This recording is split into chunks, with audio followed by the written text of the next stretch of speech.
সুন্দরভাবে কথা বলো। তুমি কি কারণে আইছিলা জীবিতে?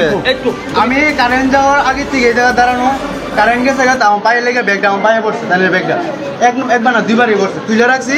তার আবার সময় আমি ক্রস করতে জায়গাটা আবার পায়ে পড়ছে, আমি তুলে রাখছি। এমনটা হঠাৎ করে আইকো আমি তুমি ব্যাগে চেক করতেছো বলি আমার ব্যাগে চেক করে কি আছে, আমি এখানে কন্টিনিউ দাঁড়ানো ব্যাগটা তুলে রাখছি, তাই না গেছে ব্যাগ চেক করতেছি। তুমি এখানে কেন আসছো? আমি আমার দাদার সাথে আইছি, আমার দাদা এইচআইভি পেশেন্ট, এইচআইভি প্রত্যেক মাসে ওষুধ নিতে হয়, ওষুধ নিবো এই কারণে আমার সাথে মোবাইল নাই।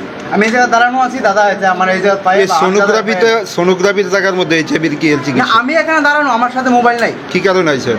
আমি আমার দাদার সাথে আইছি। এইচআইভি ডিপার্টমেন্ট তো এনে না, এই যে কোন জায়গা আমি ওটি কইতে পারি। কই তোমার দাদা কই? দাদা এখানেই আসলো, এখানে আসলো, আমি কইছি আমি এই জায়গায় দাঁড়াইছি।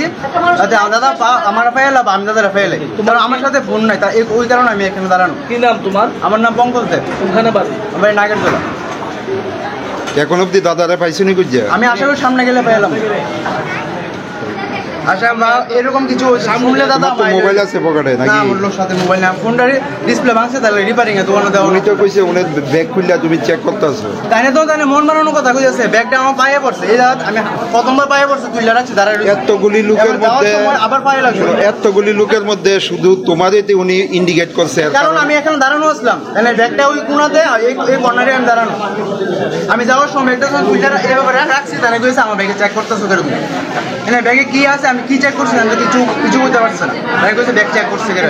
নামটা কি কইছো? আমার নাম পঙ্কজ দেব। ভয় থেকে এসেছি, জানেন আপনারা, ভয় থেকে আমার মিসেস এখানে সোনোগ্রাফি করবার কথা।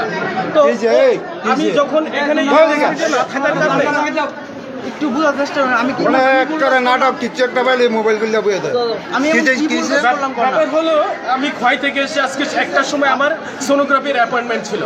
তো এই জায়গার মধ্যে আমার মিসেসকে আমি বসিয়ে রেখেছি, ওয়েটিং এ আছে।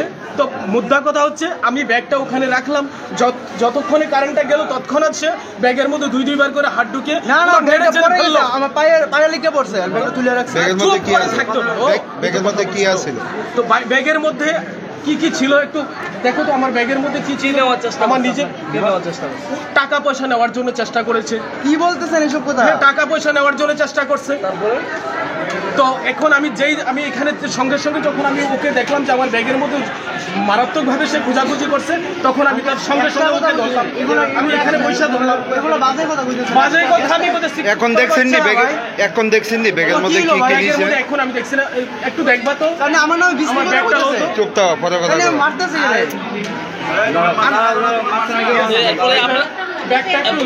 ওর কাছে কিছু পাইছেন আপনারা? না, ও তো আমি যে আমার জুতা দাঁড়ানো অবস্থায় আমার মিসেসকে নিয়ে এসেছি।